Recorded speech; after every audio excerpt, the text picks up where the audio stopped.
واحدة وخلق منها زوجها وبث منهما رجالا كثيرا ونساء واتقوا الله الذي تساءلون به والأرحام إن الله كان عليكم رقيبا. الحديث كتاب الله وخير الكلام كلام الله وخير الهدى هدى محمد صلى الله عليه وسلم وشر الأمور محدثاتها فإن كل محدثة في الدين بدعة وكل بدعة ضلالة وكل ضلالة في النار أعاذنا الله وإياكم من النار. جماعة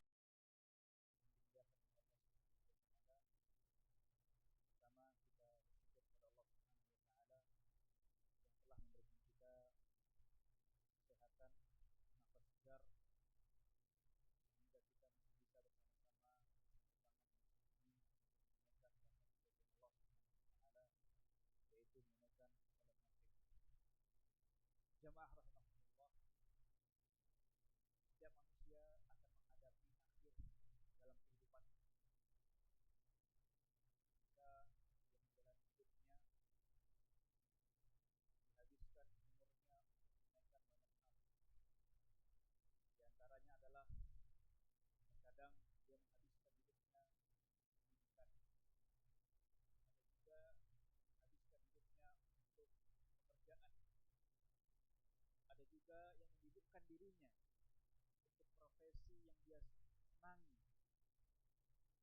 Namun dari setiap kegiatan yang dia lakukan, dari setiap hal-hal yang dia perbuat, pasti ada akhir, pasti ada endingnya. Allah Subhanahu wa taala berfirman, "Ya ayyuhalladzina amanu taqullaha haqqa tuqatih wa la tamutunna illa wa antum muslimun." Wahai orang-orang yang beriman, bertakwalah kalian kepada Allah dengan sebenar-benar takwa. Dan janganlah kalian mati kecuali dalam kondisi Islam.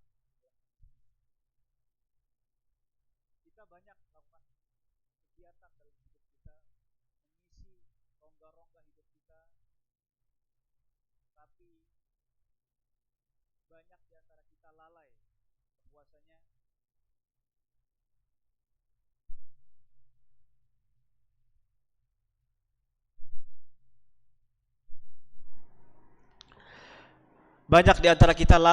bagaimana akhir dari kehidupan kita, bahwasanya jangan sampai kita mati kecuali dalam kondisi Islam.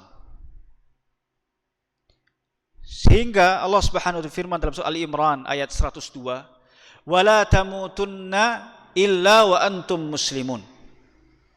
Janganlah kita mati kecuali kita dalam kondisi Islam.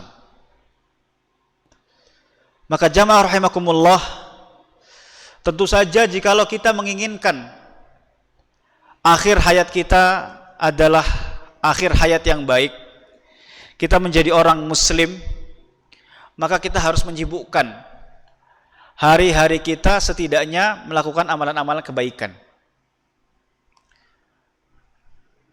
Jamaah rahimakumullah, seorang mukmin pasti yang dia incar itu adalah husnul khatimah. Dia mengincar akhir hayatnya dengan akhir yang indah, akhir yang baik, husnul khatimah. Sebagaimana Rasulullah sallallahu alaihi wasallam sabdakan, "Man kana akhiru kalamihi la ilaha illallah dakhalal jannah." Barang siapa yang akhir perkataannya dalam hidupnya mengucapkan la ilaha illallah dakhalal jannah, maka dia akan masuk surga. Ya. Maka dia akan masuk surga. Ya. Yang harus kita perhatikan jamaah rahimakumullah, terkadang kita ini menunda-nunda seolah-olah kehidupan itu bisa kita prediksi. Wah, nanti saja. Biarkan saya menjadi orang soleh di masa tua saya.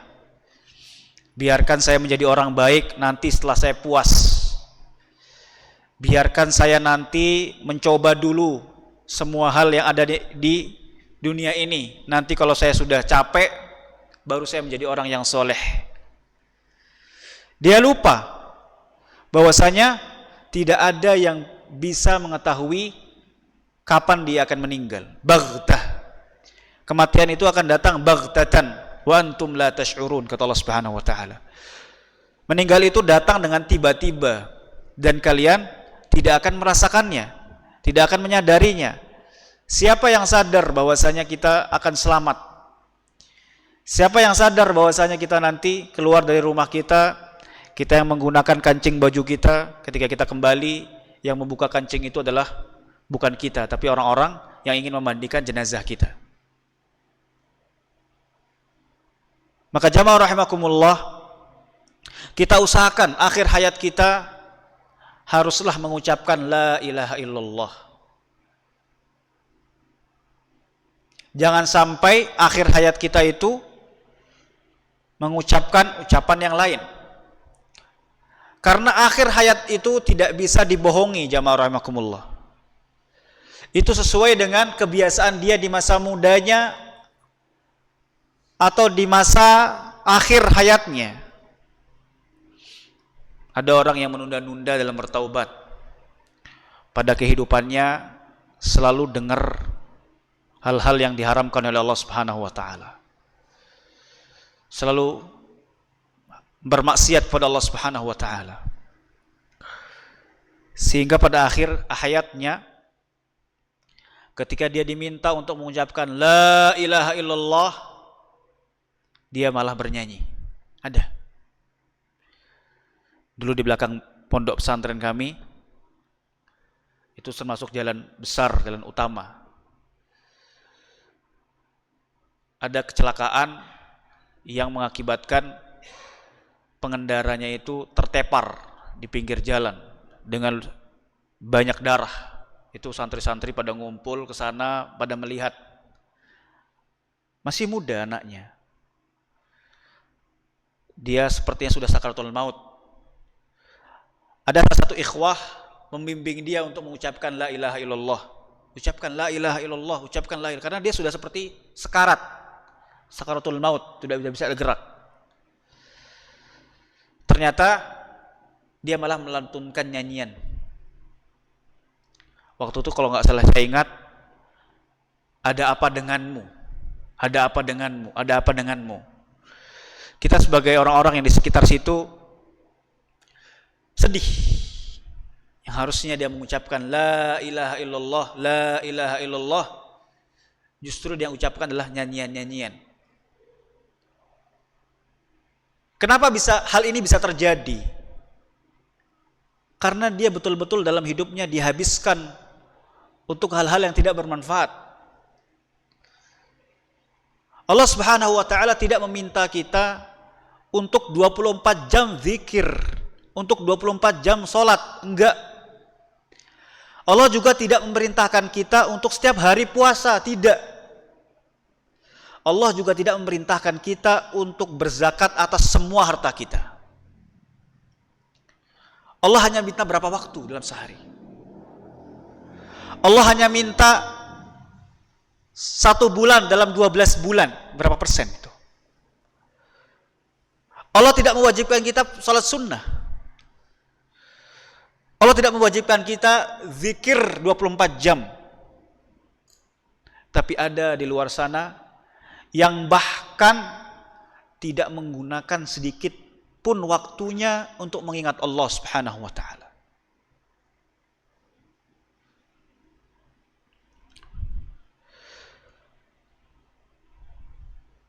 Jamaah rahimakumullah, hal yang kita damba-dambakan setelah kita mengucapkan la ilaha illallah adalah kita meninggal atau kita wafat dalam kondisi beribadah. Kita meninggal dalam kondisi sholat, atau kita meninggal dalam kondisi haji, atau kita dalam kondisi membaca Al-Quran. Ya, sebagaimana dalam sabda Nabi Muhammad SAW, yub'atsu kullu 'abdin 'ala ma mata 'alaih. Seorang hamba akan dibangkitkan oleh Allah Subhanahu wa taala ya, di atas keadaan saat ia meninggal dunia. Ya, ketika kita meninggal dunia dalam kondisi ngaji, ya kita akan dibangkitkan oleh Allah Subhanahu wa taala dalam kondisi mengaji. Ketika kita meninggal dunia dalam kondisi bermaksiat, na'udzubillahi min dzalik, kita akan dibangkitkan dalam kondisi bermaksiat. Maka banyak kita lihat jamaah rahimakumullah, orang-orang yang betul kita lihat masa hidupnya dia beramal soleh, beribadah dengan baik, dia meninggal dalam kondisi sholat. Dia meninggal dalam kondisi berkhutbah Jumat. Atau bahkan dia meninggal dalam kondisi berhaji. Saya melihat sendiri kondisi dalam keadaan haji itu luar biasa. Se-VIP-VIP-nya haji itu cobaan sangat luar biasa, sangat melelahkan. Mungkin jamaah di sini ada yang sudah berangkat haji. Ya, bagaimana kondisi haji itu seperti sangat-sangat keras. Dulu kami berhaji di tahun 2019. Ada bantuan dari Raja Salman, kan beberapa mahasiswa diberikan untuk berangkat haji, di antaranya alhamdulillah kita diberikan. Dan memang fasilitas yang diberikan lumayan karena dapat khaimah atau kemah yang agak sedikit bagus. Cuman qadarullah, ya, kita ternyata harus jalan kaki sekitar 10 km atau lebih. Itu karena memang kita jauh dari arah Muzdalifah. Karena kemahnya tidak bisa dapat dekat, kita harus jalan 10 km. Subhanallah. Itu sendal yang anak pakai putus, ya Allah. Itu kalau misalnya anak tidak mengingat bahwasanya tidak boleh kita mengumpat ketika berhaji, tidak boleh kita mengeluh, dan tidak boleh kita berdebat dalam haji itu, subhanallah, mungkin saya sudah keluar kalimat-kalimat yang tidak mengenakkan. Ya, ketika kami berjalan, itu masuk ke dalam terowongan. Di sana ada orang tua yang betul-betul sudah terengap-engap. Kita sudah bingung, mau nyelamatin dia sudah nggak bisa. Mau lanjut jalan, itu hati sudah kita sendiri bingung. Dan subhanallah, ketika kami lewat salah satu kemah, itu ada suara tangisan seorang ibu-ibu, keras. Tangisan seorang ibu-ibu. Di situ udah dikerubungin. Dan kami lihat di sana ada laki-laki yang sudah berumur meninggal dunia. Subhanallah, Allah takdirkan dia meninggal dalam kondisi berhaji. Ya, dalam kondisi berhaji. Dan Allah akan bangkitkan nanti di hari kiamat dia dalam kondisi berhaji, ihram. Ya. Karena yang mengatakan ini siapa? Rasulullah SAW mengatakan, yub'atsu kullu 'abdin 'ala ma mata 'alaih. Akan dibangkitkan oleh Allah Subhanahu wa taala pada hari kiamat sebagaimana dalam kondisinya. Ya. Maka jamaah rahimakumullah, dari sekian banyak waktu yang kita miliki, setidaknya kita berusaha untuk menunaikan kewajiban-kewajiban daripada yang Allah perintahkan kepada kita. Karena sejatinya kehidupan ini adalah sebuah perjalanan, jamaah rahimakumullah. Adalah sebuah perjalanan. Tiketnya kita mendapatkan surga adalah menunaikan kewajiban. Ya, kalau kita analogikan, kita akan pergi dari Purwokerto, stasiun Purwokerto, dan kita akan turun di Pasar Senen di Jakarta. Untuk kita wajib sampai kepada Pasar Senen ini, kita harus beli tiket dulu. Ini wajib. Maka apa? Ketika kita ingin mendapatkan kewajiban ini, atau mendapatkan surga ini, atau tujuan ini, kita harus menunaikan kewajibannya. Wajib kita beli tiket. Kalau kita ingin mendapatkan surga, wajib kita menunaikan kewajiban. Lalu sunnahnya adalah ketika kita perjalanan dari Purwokerto ke Jakarta, kita butuh di jalan beli makan, ada gangguan-gangguan, kita butuh beli sesuatu, kita belum menginap di jalan, ada hal-hal di luar dugaan kita perlu biayakan. Ini adalah sunnahnya. Salat sunnahnya, zikirnya, mengajinya, ini adalah sebuah hal yang menjadi tambahan. Akan tetapi kewajiban wajib untuk kita tunaikan. Kewajibannya wajib untuk kita tunaikan. Ya. Jamaah rahimakumullah, ada salah satu ciri yang dimana dia mati atau meninggal dalam kondisi husnul khatimah. Ciri tersebut adalah ada keringat di kening. Ketika dia meninggal, keringat di kening. Sebagaimana dalam hadis yang diriwayatkan oleh At-Tirmidzi, Rasulullah sallallahu alaihi wasallam bersabda, "Innal mu'mina yamutu bi'irqil jabin." Ketika seorang mukmin yang betul-betul mukmin yang beriman kepada Allah Subhanahu wa taala, dia meninggal dunia, akan ada keringat di keningnya. Akan ada keringat di keningnya. Maka jamaah rahimakumullah, ya, untuk mendapatkan kiat-kiat agar kita menjadi akhir yang bahagia, wa khitamuhu misk, akhirnya berbau wangi misk, maka itu adalah ada sebabnya. Bagaimana masa mudanya diisi dengan ketaatan kepada Allah Subhanahu wa taala. Masa tuanya apalagi diisi dengan beribadah kepada Allah Subhanahu wa taala. Ya. Syabun nasha'a fi ta'atillah.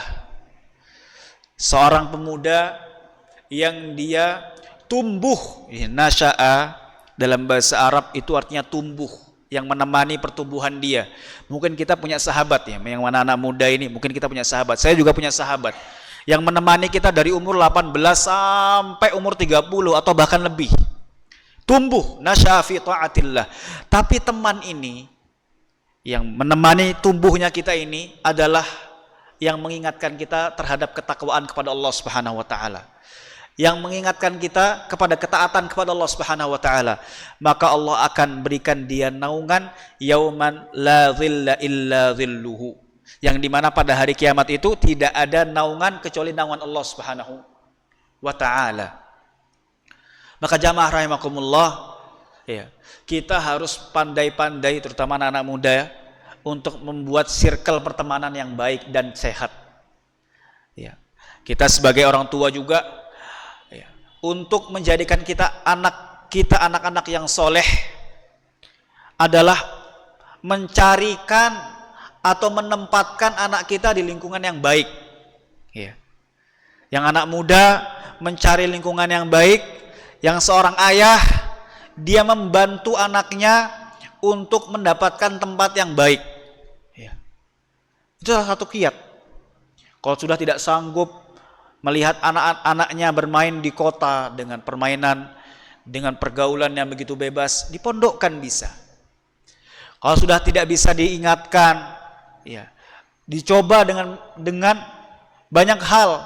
Ya, banyak sekarang orang tua yang menganggap bahwa kalau sudah dewasa dibiarkan saja, kalau sudah besar dibiarkan saja. Tetap orang tua harus memiliki peran, minimal menasehati, minimal memberikan arahan. Ya. Terkadang orang tua rikuh, merasa sudah besar, dibiarkan saja. Ya sudah besar, biarkan saja. Tidak. Anak itu tetap menjadi tanggung jawab seorang ayah. Ya. Kalau memang sudah besar itu, dosa itu ditanggung masing-masing oleh anak. Tetapi seorang ayah tetap memberikan moral, nasihat. Allah Subhanahu wa taala firman, "Qu anfusakum wa ahlikum nara." Dan di sini tidak ada umurnya. Tidak ada batasan di dalam ayat itu, "Qu anfusakum wa ahlikum idza saghura wa kabura" misalnya. Tidak ada pengkhususan di sana. Tidak ada umur, yang kecil adalah tanggungan kalian, yang besar bukan tanggungan kalian, bukan. Tapi secara umum Allah Subhanahu wa taala firman, "Qu anfusakum wa ahlikum nara." Selamatkan diri kalian dan keluarga kalian dari neraka. Ya.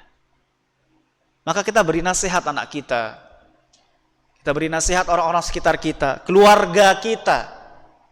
Yang terutama adalah kita sendiri dulu. Bagaimana kita bisa selamat dari nerakanya Allah Subhanahu wa taala. Ini adalah bagaimana kita, kiat-kiat kita untuk mendapatkan husnul khatimah. Dan sekarang kita akan masuk kepada bagaimana sebab-sebab seorang mukmin bisa terjerumus ke dalam su'ul khatimah, akhir yang buruk. Ini jangan sampai. Ya, akhir yang buruk, su'ul khatimah. Ya. Karena jamaah rahimakumullah,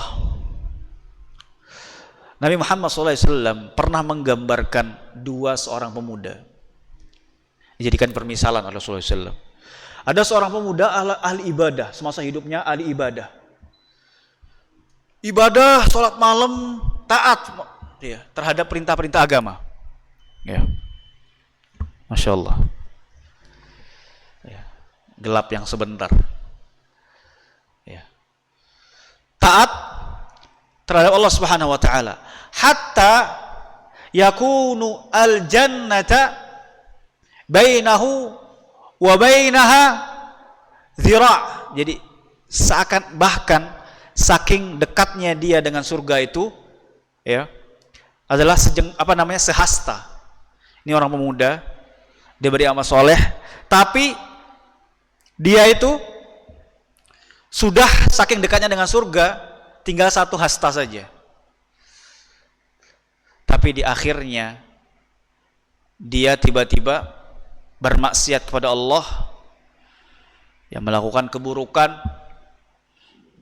sehingga dia tergelincir terhadap maksiat dan meninggal dunia. Maka dia menjadi apa? Dia menjadi masuk neraka. Dan ada orang yang kedua, dia bermaksiat dalam hidupnya, maksiat terus-terusan bermaksiat. Ya, terus-terusan bermaksiat. Hingga neraka itu dengan dirinya yakunu bainahu wa bainaha zira'. Ya, satu hasta. Akan tetapi tiba-tiba dia beribadah kepada Allah Subhanahu wa taala, bertaubat kepada Allah Subhanahu wa taala dan dia masuk surga. Meninggal dunia dan masuk surga. Di sini kita bisa banyak sekali mengambil pelajaran jamaah rahimakumullah. Yang pertama adalah kita jangan pernah merasa aman bahwasanya kita akan menjadi ahli surga. Yang kedua, kita juga jangan pernah merasa aman bahwasanya kita akan menjadi selamat dari neraka. Yang ketiga, kita sebagai seorang hamba jangan pernah merasa puas dengan ibadah yang kita lakukan. Karena sejatinya bisa jadi kenikmatan yang kita miliki ini adalah istidraj. Apa itu istidraj? Adalah pancingan dari Allah agar kita lalai. Yang keempat adalah kita jangan sampai berputus asa sekalipun dosa kita sebanyak bumi, seluas bumi. Rasulullah SAW pernah menyebutkan dalam hadis qudsi. Ini bedanya hadis qudsi dan Al-Quran apa? Kalau Al-Quranul Karim kita baca, kita dapat pahala. Atau hadis qudsi, dia adalah kalamullah, Allah yang berfirman. Tapi kita tidak berpahala ketika membaca hadis qudsi. Tapi Allah sendiri yang mengatakan. Ya ibni Adam, kata Rasulullah SAW melalui hadis qudsi. Wahai anak Adam, lau ataitani bidhambin biqurabid dunya wa ma fiha. Wahai anak Adam, jikalau kamu datang kepadaku dan yang kamu bawa adalah dosa yang seluasnya bumi. Dosa seluas bumi ya. Itu dosa apa? Dosa seluas bumi. Ya, kita dosa seluas Gunung Slamet aja mungkin Mungkin kita pernah nuklir ya satu kota ya. Atau kita pernah menghancurkan. Nah ini dosa sebumi. Kata Allah Subhanahu wa taala dalam hadis qudsi. Lau ataitani bi qurabid dunya bi dzambin bi qurabid dunya, seluas bumi, walam tusyrik bi, dan selama kamu belum syirik. Ini jamaah rahimakumullah, ada titik beratnya syirik. Apa itu syirik? Menyekutukan Allah Subhanahu wa taala. Apa itu menyekutukan? Dalam bahasa Indonesia menyekutukan, menyamakan. Kita menyamakan kondisi Allah sebagai Rabbul Alamin dengan makhluknya dengan setara. Nah, ini masalah akidah. Ini masalah akidah.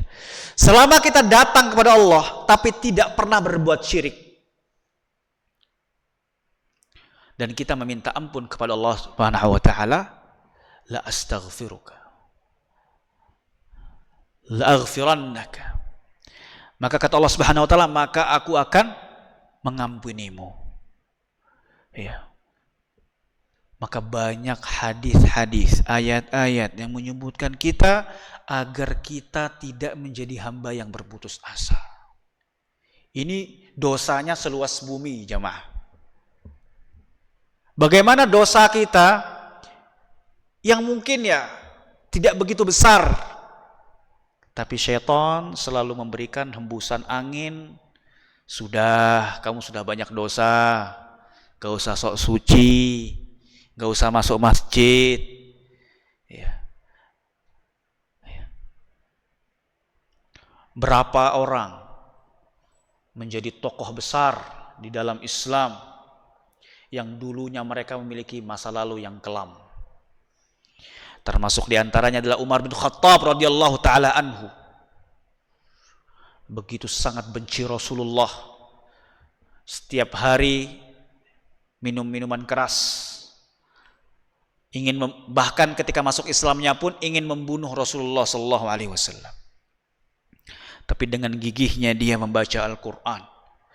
Dengan gigihnya dia mengubah hidupnya dari orang yang nakal menjadi orang yang baik, dari orang yang tersesat dan mengikuti jalan lurus, sehingga Allah hadiahkan dia apa? Apa yang dihadiahkan kepada Umar bin Khattab? Bukan duniawi yang kita bicarakan sekarang, tapi Umar bin Khattab termasuk salah satu sahabat yang masuk surga tanpa hisab.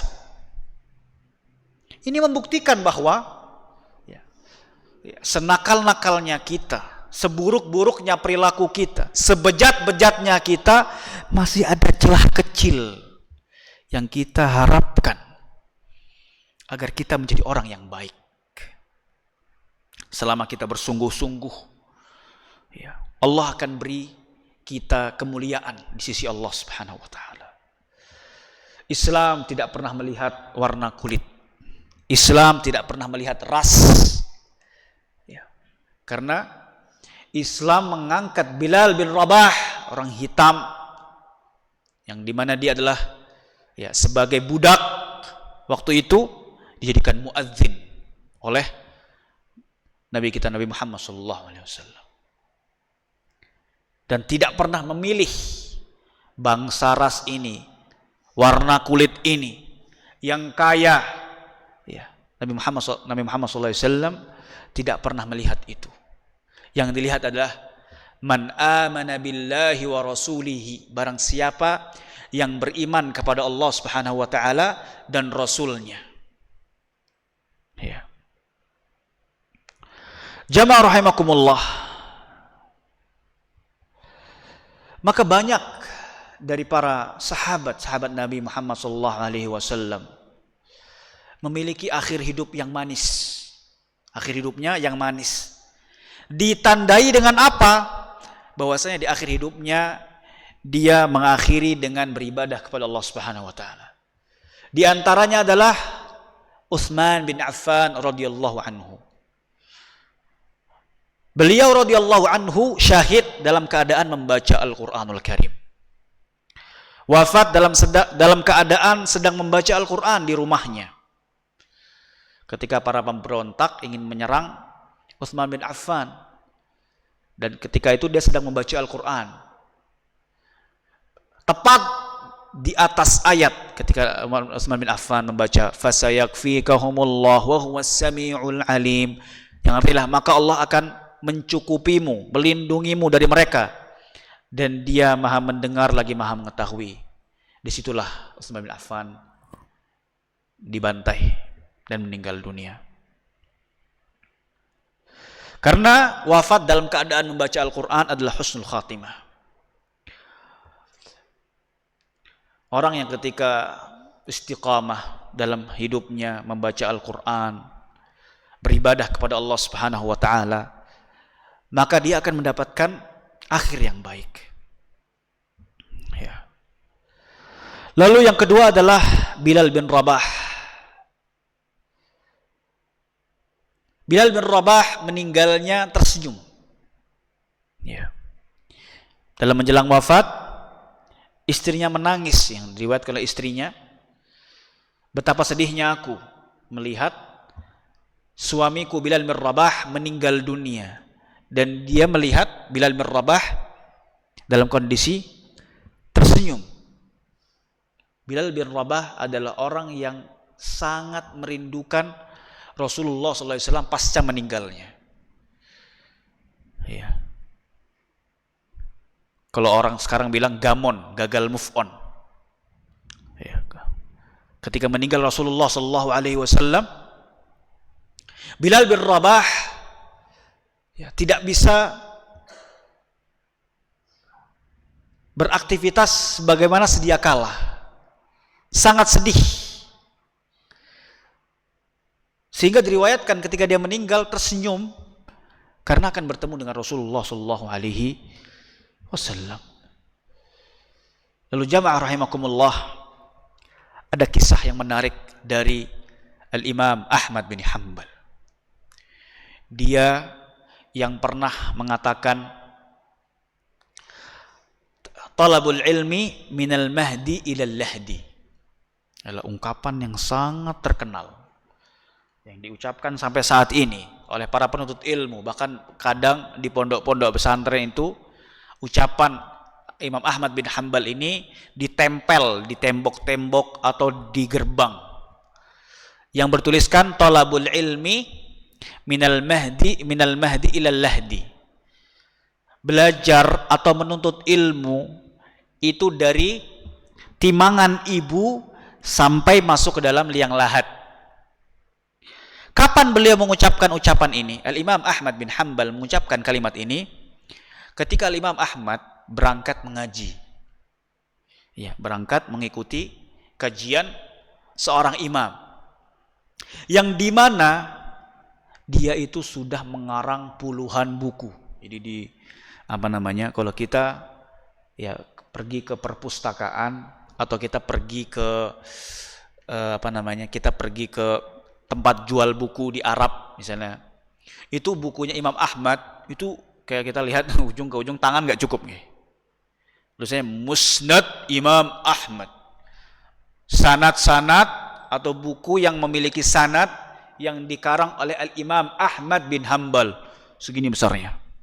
Tangan kita bahkan tidak cukup untuk mengukurnya. Tapi beliau ketika sudah menulis itu tetap pergi berangkat untuk mengaji dan belajar. Sehingga ditanyakan, wahai imam, kita melihat banyak karanganmu, tulisanmu. Kita lihat, sekarang kamu seorang mufti. Ketika kamu mengeluarkan fatwa, kita dengar. Tapi kamu masih belajar. Keluarlah kalimat yang begitu sangat indah dan sampai saat ini para pelajar menghafalnya. Talabul ilmi minal mahdi ilal lahdi. Menuntut ilmu ya, itu dari timangan ibu sampai lahat, sampai liang lahat. Ya. Jamaah rahimakumullah, ketika Imam Ahmad bin Hanbal ingin meninggal dunia, ada orang-orang sekelilingnya, ya, ketika beliau sedang sakit, orang-orang sekelilingnya itu sedang nunggu Imam Ahmad bin Hanbal karena sedang sakit. Tiba-tiba dia teriak, belum. Teriak dengan kencang. Belum. Orang-orang yang di sekelilingnya Imam Ahmad ditanyakan, Imam Ahmad, ada apa? Ada apa? Kenapa kamu selalu mengatakan belum? Ketika sadar, Imam Ahmad mengatakan, syaitan datang kepadaku dan berkata, wahai Ahmad, kamu telah selamat. Seolah-olah berpenampilan seperti malaikat. Wahai Ahmad, kamu telah selamat. Wahai Ahmad, kamu telah semangat. Biar dia menjadi orang yang bangga. Tapi Imam Ahmad mengatakan belum. Ya. Karena Imam Ahmad meyakini satu hal. Dia tidak pernah merasa dirinya selamat sebelum dia meninggal dunia. Sehingga ada orang yang mengatakan dia ini selamat dan dia belum meninggal, dia akan menganggap itu adalah syaitan. Ya. Dia akan menganggap itu adalah syaitan. Apa pelajaran yang kita bisa ambil dari Al-Imam Ahmad bin Hanbal? Kita lihat karangannya yang saat ini luar biasa, sebegitu banyak. Bagaimana ketajaman ilmunya yang begitu dalam, ibadahnya yang begitu luar biasa, tidak bisa digoyahkan dengan kata selamat. Jamaah rahimakumullah, memang betul kita tidak pernah akan merasa selamat dan menjadi orang yang selamat selama nyawa kita masih berada dengan kita. Jangan pernah kita sudah merasa selamat. Ini akan mematahkan bagi orang-orang yang dimana suka menjustifikasi orang, suka mengolok-olok orang yang sedang tersesat, suka menghina-hina ahli maksiat. Jangan pernah, jamaah rahimakumullah. Terkadang kita dalam kondisi baik dan kita melihat orang yang memang kurang beruntung, dia berteman dengan orang yang kurang baik. Jangan justru kita malah, itu orang tersesat. Jangan kamu temenan sama dia. Hei, sudah, tinggalkan dia. Hati kita merasa, wah, mendingan saya daripada dia. Ketika kita dibandingkan, kamu daripada sama dia mendingan sama saya, lihat dia gini. Tidak boleh kita merendahkan ibadah orang. Tidak boleh kita merendahkan apapun kondisinya, jamaah rahimakumullah. Apapun kondisinya. Ketika kita melihat ada orang yang memang dalam kondisi tersesat, jangan kita hina. Kita ajak kalau bisa. Kita baikkan kalau bisa. Ya. Karena kita tidak pernah tahu bagaimana akhir hidup kita, dan kita tidak pernah tahu bagaimana akhir hidup dia. Ada orang yang dia memang beribadah kepada Allah Subhanahu wa taala. Tapi Allah tidak menuliskan dalam diri dia kecuali satu pahala. Ada juga orang yang dimana dia hari-harinya maksiat, tapi di malam hari dia menangis karena meminta ampun kepada Allah. Dan dia memiliki keyakinan dan hati ketundukan pada Allah Subhanahu wa taala. Kita tidak tahu amal ibadah seseorang. Maka jangan sampai kita menstable orang, ya, atau menghina orang, karena namanya akhir dalam kehidupan itu tidak ada yang tahu. Sebagaimana Rasulullah SAW pernah bersabda, ada orang yang beribadah dalam hidupnya, udah sholat, udah taat, bahkan surga dengan dirinya itu tinggal 1 zira', tapi pada akhirnya dia bermaksiat kepada Allah Subhanahu wa taala, tergelincir melakukan amalan-amalan ahli neraka dan meninggal dalam kondisi ahli neraka. Maka jamaah rahimakumullah, kita harus banyak-banyak doa. Semoga Allah Subhanahu wa taala menjadikan kita dalam kondisi mati yang baik, mati yang bahagia. Husnul khatimah. Apa sih dunia ini? Ada seorang hamba yang dia dalam kehidupannya, dalam satu riwayat, dia dalam kehidupannya dengan bermegah-megahan. Apa yang dia mau dia dapatkan. Harta, wanita, ya, semua yang dia inginkan dia dapat, takhta. Tapi dia bermaksiat dan di luar daripada ketaatan kepada Allah Subhanahu wa taala.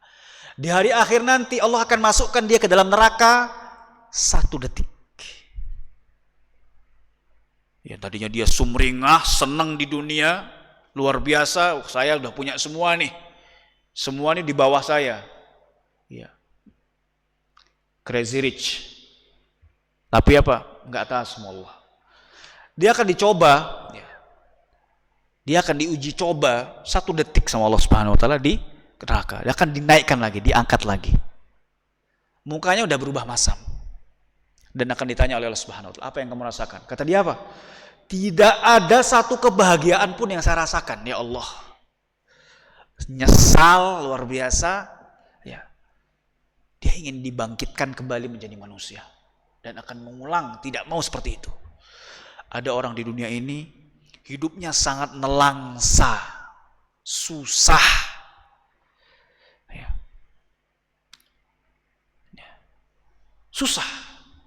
Ya, susah itu tidak harus menjadi orang yang miskin. Orang kaya pun bisa hidup susah ketika dia taat sama Allah. Orang yang punya pun bisa hidup susah. Karena apa? Karena taat sama Allah. Ya, ada dia tidak mau kredit, ya, tidak mau riba, tidak mau itu, tidak mau mencuri, tidak mau korupsi. Susah. Tidak mau dihina. Ya, ya. Sehingga apa? Hidupnya susah.